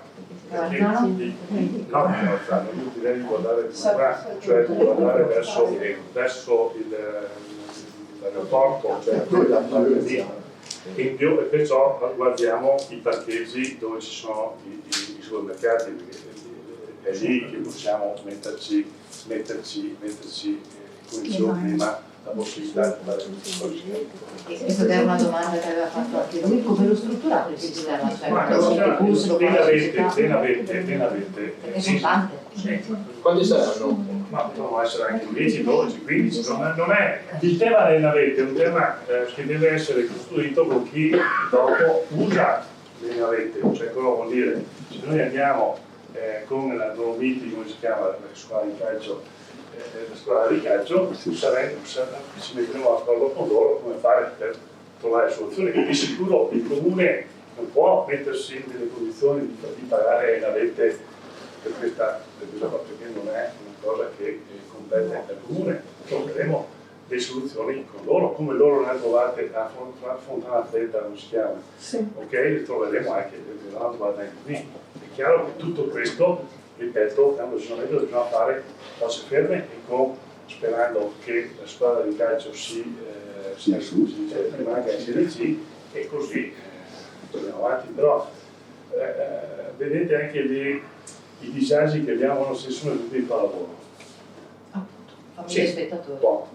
Okay. I disagi che ci sono per il pallavolo, molti di più che non quelli del calcio. E da giù sappiamo bene che non ci sono 134, ora sono 124, perché 10 sono? Allora, sono 35 sulle aree condominiali, 16 sulle aree dei dispi, 73 sulle aree davanti, perciò dopo ci aggiungiamo davanti alle tribune ci sono 4 potenziali posti di bus che non sono posti che si fermano di bus, perché devono essere che girano. La differenza attualmente da quei conti che ho fatto io di stalli sono 45 posti in meno, ok? Proprio precisi, di stalli però, non di posti auto. Perché prima le macchine parcheggiavano davanti alle tribune dove i parcheggi non c'erano, diciamo. Io sto parlando di stalli, perché se parliamo di mettere la macchina sopra l'altra, allora sicuramente sono molti di più, ma non voglio mettermi a discutere, io guardo gli stalli, cioè quelli che sono segnati sulla cartina. Questi me l'hanno fatti. Perciò il tema è questo, meno 45, teoricamente se nell'arco di fine anno 2026 partirà l'ex Agip, successivamente ci saranno attraverso parcheggi. Ma ci saranno anche più macchine che arrivano però, ci saranno anche molte più macchine che arrivano. Allora, io volevo infatti chiedere, mi scusi, finisco poi così mi risponde più completamente, riallacciandomi ai miei interventi precedenti, se questa situazione di viabilità attuale è intesa, non dico solo di Valdenica, ma proprio della città, è nelle vostre... È già in fase di studio o è una cosa che rimandate? Perché a me sembra che diventi veramente insopportabile questa zona come congestione. Nel 2006, io ero purtroppo ancora assessore urbanistica, ho fatto fare il piano di viabilità. E il nero era viola, nero, non arancione, non viola, c'era proprio il nero, fermi. Fermi vuol dire che in quell'area da qui all'ex millennio era fermi. Ok? Abbiamo fatto il nuovo piano del traffico identico preciso, non è cambiato niente. Stiamo parlando del 2006, oggi siamo nel 2025, non è cambiato niente. Abbiamo già visto assieme tutti quanti i componenti, soprattutto studio fatto da chi ha valutato i numeri, perché non facciamo numeri di macchine. I numeri e l'aria forse anche. Diciamo, intanto parliamo dei numeri, dopo l'aria anche, perché l'aria se tu ti fermi, invece dovresti fare più percorso e perciò sia su quest'area qui, sia sull'area di San Gervasio ci sono delle soluzioni che stiamo mettendo in atto. È chiaro che se dobbiamo fare dei lavori, cerchiamo di farli assieme ai lavori che sono già in cantiere. Sì, perché sennò altrimenti rischiamo di fare. Sì. E perché? Perché dobbiamo anche sperimentare, perché non è detto che dai numeri sia tutto perfetto, non è detto che i numeri ci portino come si dice, ad essere perfetti. La gente, noi abbiamo visto che la gente, quando abbiamo chiuso il ponte della Venezia, tutti quanti erano preoccupatissimi, ricordate per i lavori, no? Ok? La gente dopo si è, ha trovato sistemi diversi e è andata solo senza piave. È evidente che trovo. No. È evidente che trovo delle soluzioni, anche se senso unico alternato trovo delle soluzioni. Però volevo dirti che tutte queste cose qui dopo hanno delle ripercussioni, perché successivamente alla chiusura oggi la sinistra piave è più trafficata pur essendo aperto il ponte. Tanto perché così la gente dopo si è perché fanno la ponte per gli territori io purtroppo faccio settimane serene che ho di all'anno e faccio io mi trovo tutte le ore e faccio sinistra piave tutte le ore. Oggi faccio più fatica a fare sinistra piave che fare io mi trovo alle 6 di sera quello lì se tu vuoi dirmi il contrario io sono d'accordo, ma io alle 20 è un macello. A che ora? Dalle 7 del mattino alle 20 è un macello qua via Vittorio Veneto. Però signora, mi dica cosa possiamo fare sul suo programma, perché io ripeto, gli errori urbanistici sono stati farsi negli anni e noi non possiamo confessare una situazione di questa natura qui. È impossibile, non abbiamo spazi. Non sappiamo come fare. L'unica cosa che ha giustamente detto Giovanni è l'unica sistema che potrebbe dare, ma il resto non c'è più niente perché la famosa bretella ormai è tutto costruito. Ma gli errori, ripeto, ma qua non si tratta di fare accuse, neanche di fare errori. Era solo di capire se c'è a livello proprio di prospettiva futura, con un po' di lungimiranza, un'idea di come. Io penso che di metà dell'anno 26 ci sono 4-5 soluzioni che stiamo cercando di mettere in atto e anche in via Vittorio Veneto. E anche in via Vittorio Veneto. Ma per cercare di capire se si può, come si dice, far sì che il traffico sia un po' più scorrevole. Visto che ci sono, probabilmente ci saranno i 90 minuti di parcheggio, non su tutto. Voglio sapere se sono previsti dei permessi per i residenti. No. Ho detto una cosa molto semplice. Noi non abbiamo previsto ancora, non abbiamo previsto niente di tutto ciò perché ancora non abbiamo capito dove saranno i 90 minuti, dove ci sarà la possibilità di lasciare le macchine in più. Okay? Perciò anche questo sarà un ragionamento che dovremo fare assieme, perché se ci arrivano ipoteticamente 50 richieste di abbonamenti, dico fondamenti, è un conto, se me ne arrivano 10 di un altro, se me ne arrivano 500 non è ancora, cioè nel senso buono della parola. Cioè perciò bisogna vederlo in quel momento là. È chiaro che noi in questo momento qui siamo attenzionati per cercare di capire che l'incontro che ha indetto il signor Daniele è propedeutico anche per capire, però noi dobbiamo sapere se ci sono queste necessità. Se non le sappiamo, rischiamo che ci facciamo di testa nostra perché viene fuori là e magari sbagliamo. Invece se qualcuno vuole avere, dire io ho bisogno, vorrei questo, cerchiamo di trovare assieme delle soluzioni. È chiaro che purtroppo stiamo parlando di un posto che dopo non può essere fisso come che è in Piazza dei Martiri, no, perché sennò diventa problema. No, domanda, ma fare preventivamente un'indagine conoscitiva per sapere quanti sono i residenti che hanno un'auto e non hanno un posto auto fuori dal parcheggio? Che hanno più di un'auto. Quante auto ci sono i residenti che non hanno il garage? No? Sì. Quanti sono, per esempio io abito sopra il Confartigianato, lì ci sono dei lavoratori che arrivano lì, stanno tutto il giorno. Quanti sono quelli che arrivano, che hanno, no? Quanti sono quelli che lavorano intorno? E quanti invece ipoteticamente sarebbero quelli che sviluppano traffico occasionale, qui che va da CB, una rondella, qui che va, no? Ecco, fare un'analisi di flusso per capire cosa. E quanti sono quelli invece che la usano come parcheggio per fare il car sharing o cose del genere, no? Cioè fare una caratterizzazione di quello che è il traffico, il flusso, preventiva per capire come funziona la piazza. Questo si potrebbe fare a priori. Cioè, prima di tutta la procedura burocratica di chiedere il permesso, che non vi darebbe comunque la visibilità complessiva. Sì. Deve essere interessante, con l'aiuto dei cittadini ma anche degli esercenti.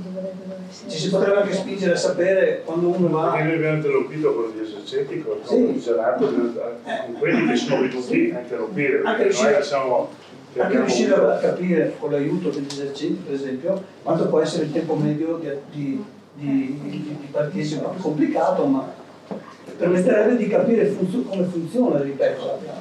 Va bene. Posso fare una domanda? Ecco, prego. sempre da tenere per voi, da tenere in considerazione per il dopo. Quando uno di noi residenti durante queste manifestazioni sportive più o meno importanti non riesce ad accedere o a uscire da casa propria, a chi si deve rivolgere? Perché mi è capitato di chiamare i miei ex colleghi della polizia locale e mi sono sentita dire che non potevano intervenire. Perché ci può essere un'emergenza, mica solo andare a spasso, no? Allora, su questa roba qui, il tema dei vigili urbani, io lo conosco meglio di me, perché sì, sono pochi. Detto ciò, non è facile interloquire con i vigili urbani. E anche perché dovrebbero essere 35-36, sono momenti in cui 10 è dentro e 10 è fuori, perciò siamo su una situazione un po' emergenziale. Ma queste cose qui, teoricamente, non dovrebbero più accadere se ragioniamo in questa logica qui, dove che cerchiamo di prevenire prima di... Perché se devono chiamare i vigili non vengono, devi chiamare i carabinieri non vengono, cioè diventa un problema. È un problema che abbiamo avuto finora. Ci sono le ambulanze, ci sono tante situazioni che potrebbero accadere e perciò devi assolutamente pensare a queste emergenze, perché dopo sono queste le emergenze, non è il fatto di non poter andare a spostare dentro la macchina che poi alla fine per lei dopo trovi la persona. Però questa roba qui è chiaro che noi abbiamo già attenzionato, ripeto, noi abbiamo difficoltà con i vigili, io non so quando vedrà Giovanni se magari era più facile, ma loro lo sa proprio. Perché una volta, adesso ci sono i vigili che vanno avanti le scuole, cioè abbiamo cercato di organizzare, però non è facile. Ma di competenza, parlavo solo di competenza. Vigili urbani. La competenza è dei vigili urbani, non ci sono alternative, la competenza è questa. I vigili urbani non dipendono dal comune, dipendono dal sindaco, sì, ma li racconterò, se viene a trovarmi li racconterò, così capisce, ma non senza cattiveria, sono così, è un corpo una volta i vigili erano quasi tutti una volta i vigili erano quasi tutti per uno. adesso non c'è più cioè, io direi questo così tutto per tanto voglio ringraziare il signor Daniele che ha chiesto questo incontro. Mi è piaciuto non venire prima, non ce l'ho fatta, fisicamente non ce l'ho fatta, avevo altri impegni. Mi ha fatto piacere parlarvi. Siamo qui e ripeto, vorrei per piacere che prima di fare qualsiasi scrivete o venite presso gli uffici, troviamo le soluzioni, perché bisogna parlarci e prima di che nascano i problemi. Ripeto, questo qui è via progettuale, questo qui non si può toccare via progettuale, ma tutto quello che è all'interno di questa parte qui è chiaro che si può migliorare, sì, c'è la possibilità di migliorare. Ah, credo okay? Questo è chiaro, perché qui sono solo righe. Lascia stare che fanno i posti dove ci sono le biciclette, gli alberi, e va bene, però c'è la possibilità di capire se funziona. Però, ripeto, non è che se cambiamo diventano 400 posti di macchina, sì, lì subito, tanto per essere molto, molto sincero, però queste cose qui si possono ragionare, perché sono solo righe in sostanza, mentre su tutto il resto non possiamo, per motivi che abbiamo capito benissimo tutti, non possiamo trovarci in una situazione di dover rimettere in gioco il progetto nella sua globalità. Posso dire una cosa? Per concludere, secondo me, questa amministrazione, al di là del parcheggio e di tutta la confusione che c'è, e il fatto che lo stadio va finito per forza, ha in mente cosa intende fare questa amministrazione per salvaguardare la qualità della vita del quartiere di Valdenè? Perché veramente è difficile, tra l'aria, il traffico, il supermercato che vogliono fare ancora con Silva stesse, e quindi noi abbiamo un continuo sollecito di cose esterne, però la gente che vive qui, che poi viene sempre più vecchia, non ha uno spazio dove trovarsi, per esempio. Non c'è niente. Quando anche piccole frazioni hanno la ex scuola o questo o quello. Noi stasera abbiamo dovuto venire qui pagando perché non abbiamo uno spazio. Allora, abbiamo dovuto per un mese, non è gambare. Niente. A Avezzano c'è uno che... Sì, ma ne passiamo però... No, ne faccio il riferimento. A Avezzano c'è uno che ha un alimentare di fronte alla medaglia. No, bravo, 3P, ok? A Mussoi c'è una birreria, una volta c'era l'istituto, io abitavo a Mussoi, è cambiato il mondo. Purtroppo il problema fondamentale è che purtroppo l'evoluzione che c'è stata non siamo riusciti a gestirla. Questa è la mia idea, la gestione di questo patrimonio di macchine alte, piccole, elettriche, dopo c'è questo, in realtà è diventata una situazione per un paese, non una città come Belluno, ma un paese, dove, che ripeto, prima ho detto le strade erano usate dai carretti, dalle dirigenti, dalle carrozze, oggi abbiamo le macchine. Ma se tu vai all'interno di centri storici, fai fatica, perché adesso parcheggiano dappertutto, e perciò anche questo è un problema che è difficile da dirle come facciamo a risolverlo. Io sarei contentissimo, ho raccontato loro quello che aveva detto Cossiga un giorno, il vecchio Cossiga, quello che io ero l'assessore urbanistica, ho detto: ma come facciamo a fare arrivare la gente a Belluno che non vengono a vedersi perché siamo... E Cossiga fa: Paolo, guarda, tu togli le macchine e metti le diligenze dei cavalli e vedrai che vanno a vederli, perché serve in qualcosa di... hai capito? Ma queste sono cose che noi non potremmo gestire, è difficile da come si dice, Ma adesso io da parlo della trovare. qualità della vita vera. Ma la qualità della vita. Quindi che invece che andare tutto il giorno al bar che non gliene frega nessuno, o la signora che non sa incontrare nessuno, cioè ci vuole proprio come partenza, secondo me, un luogo di accoglienza dove la gente si può venire. Io non vorrei chiudere. Io stamattina sono andato a messa alla Sersa, col vescovo. Sersa, la casa di riposo. In casa di riposo, si chiama Sersa.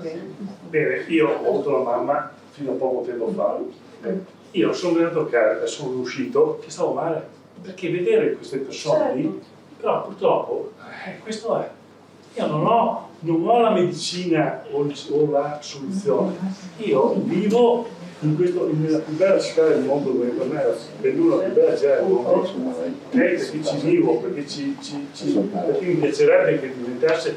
No, ma recuperare un appartamento chiuso, una garage. Le faccio un'altra cosa. Quando abbiamo fatto il supermercato Mussoi, c'era un certo ingrosso, ve lo ricordate, ve lo ricordate? Del PD.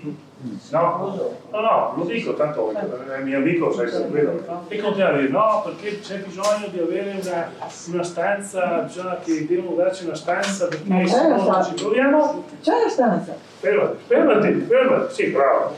No, siamo riusciti ad avere la stanza che costava 70 metri quadri di stanza che costava 100, non so quanti mila euro, ok? Che ce l'hanno messa a disposizione quei famosi. Bene, quella stanza lì è stata chiusa per 3 o 4 anni e adesso ci sono dentro le persone come si chiama? Autistiche. Se ce la date noi le usiamo. No, ma per farti capire che tutto da voi che è stata ferma. Cioè ragazzi, bisogna che stiamo attenti a dire certe cose, perché io per esperienze qua, vedo qua tutti i giorni. No, io dico benissimo, ma il comune ci ha rimesso, tra virgolette, 170.000 euro, 70 metri quadri, e sono fermi per 4-5 anni, fino a che sono andati dentro i consigli autistici. Per dire, i Sant'Anna di Mussoi abitano più o meno, non dico, ma sono un po' più piccolo, però un ambito che aveva bisogno, però ripeto, questo era ma io prendo atto della sua richiesta, cercheremo di trovare una soluzione anche a questo, però ripeto, l'esperienza che abbiamo avuto, che ho avuto, è questa che abbiamo raccontato. Ma però non ci deve stare così con i studenti. No, abbiamo metà comunali, perché ci fa sempre degli esempi negativi. bisogna fare qualcosa Ho speranza nella io guarda, io sono ottimista di natura, però il tema è di capire come fare, io prometterti una cosa, Perché pensavo che un bilancio di un comune, magari anche un piccolo affitto, poteva essere una cosa sostenibile, poi magari mi sbaglio. Fermate. Il bilancio del comune, se te vuoi, scrivi un libro, ti vieni con me, ti fai vedere esattamente tutto quello che vuoi, che così capisci o capiamo tutti quanti cosa vuol dire fare un bilancio di un comune e avere a disposizione la possibilità di dare servizi ai cittadini, perché poi alla fine dare servizi ai cittadini. No, pensavo che non fosse così incisivo nel bilancio l'affitto di una stanzetta, non so, però. Se vuoi c'è la chiesa di Luigi è pronta per te. Scusa se dove? Quanti abbiamo? No, c'è la prima Teresa. Scusa. Poi tu sai. Che mi pare assessore che hai un profilo un po' troppo basso, cioè qualche risorsa il comune ce l'ha. Io per esempio, non so, a proposito di PNRR, la scuola verde sta per essere conclusa. Finita la scuola verde, le scuole elementari di Monticadolo andranno tutti là via. Quindi a Monticadolo restano 2 edifici vuoti. Quindi assessore, io ti chiedo, prima di decidere la destinazione di quegli edifici, visto che hai detto qui che sei disponibile a parlare con la gente, incontriamo le persone e vediamo che idee ci sono. Non è qua in quartiere, ma non è neanche così lontano. Non è così lontano, insomma, facendo persone passate. Mi sono permesso di parlare delle scuole lì. No, voglio dire che il comune se vuole alcune cose le può fare, quindi non diciamo sono cambiati i tempi, non si può fare nulla, insomma, voglio dire, ci sono anche delle risorse, delle possibilità di scelta, quindi io ti chiedo qui ufficialmente che parliamo insieme. Lasciami finire, scusa, lasciami finire. Sì, no, lui ha sempre detto che non c'è. Ti chiedo un impegno per su quei 2 edifici di andare a parlare con la popolazione per decidere che interesse e che destinazione dare. Ecco, Grazie. Qual è il canale più efficace per metterci in contatto con lei o comunque con le figure del comune? C'è sindaco Fiocciolina comune.it. Ok, no, perché io mi sono sempre fatto sempre riferimento allo sportello del cittadino, ma non arrivano mai risposte. Allora, quindi è questo che chiedo. Se c'è un indirizzo a cui poter scrivere e avere qualche risposta, io lo faccio volentieri. me l'ho dato. Perfetto. Grazie. Poi comunque il sindaco toglie senza appuntamento. Mercoledì mattina dalle 8:30 alle 10:30, tutti i mercoledì è aperto al pubblico. Non serve l'appuntamento. Non serve l'appuntamento. Lei sostituisce il sindaco anche in questo? Sostituisce il sindaco anche in queste cose? Purtroppo. Adesso poi la domanda che ho già fatta stasera è Posso fare 2 domande veloci? Madonna, se è stato stimato l'introito economico degli eventi sportivi che ci saranno allo stadio? Non ho più pari di idea. Ma proprio neanche a più pari di idea. E se eventualmente durante le partite o quello che sarà si potrà usare lo spazio dietro all'Agosti per eventualmente parcheggi momentanei? Dietro l'Agosti, dietro la scuola dell'Agosti c'è uno spiazzo dove ci sono campi da calcio che è al momento. Dove c'è il campo da calcio? Dove c'è. Dietro l'Agosti? Sì, c'è un campo da calcio di Cavartano. No, dall'altra parte ci sono 2 campi da calcio che sono in sterrato, in cemento e l'altro in porfido. Il porfido no. No, non è il porfido. È dei pressi? Penso di sì. Va avanti diciamo, quel discorso relativo alla possibilità di sistemare tutta l'area davanti, invece quella si diventa un'area comunale davanti, perché adesso è privata e un'altra parte dove praticamente c'è la scarpata e quella giù è comunale, ma dopo se quello che abbiamo deciso, avremmo deciso di fare, sarà diventare vita pubblica e perciò anche lì diventeranno parcheggi, non so quanti, 30, 40, 50, ma quelli saranno. C'è già il progetto, c'è il progetto in parla. Sì, ma c'è anche il progetto da Pian che aveva portato il progetto. C'è il progetto. Sono tanti, dopo anche lì dopo la migliore. Grazie. Se riesco a risponderti. No, perché oltre a vedere i problemi, bisogna vedere anche che sono meglio indotto che porta tutte le persone che arriveranno, che finalmente Belluno si diventa un po'. Se non ci sono altre domande, comunque Assessore, lei non ha risposto a una mia domanda. Lei non ha risposto alla domanda se rimetterete il trasporto pubblico di domenica. No, non è previsto, assolutamente no. Anche perché non serve, perché deve servire il trasporto pubblico di domenica. Qua c'è scritto così, nel progetto ufficiale c'è scritto così, che la gente utilizzerà il trasporto pubblico. Sì, ma non vuol dire trasporto pubblico come dice lei, che alle 8:20 passa, alle 9:20 passa, non è quello, il trasporto pubblico è una navetta. Quindi solo esclusivamente la navetta può essere chiamata sabato, domenica, lunedì, mercoledì, si fanno le partite durante la settimana. C'è Trillo. C'è Trillo. C'è Trillo c'è anche la possibilità Da dopo dritto.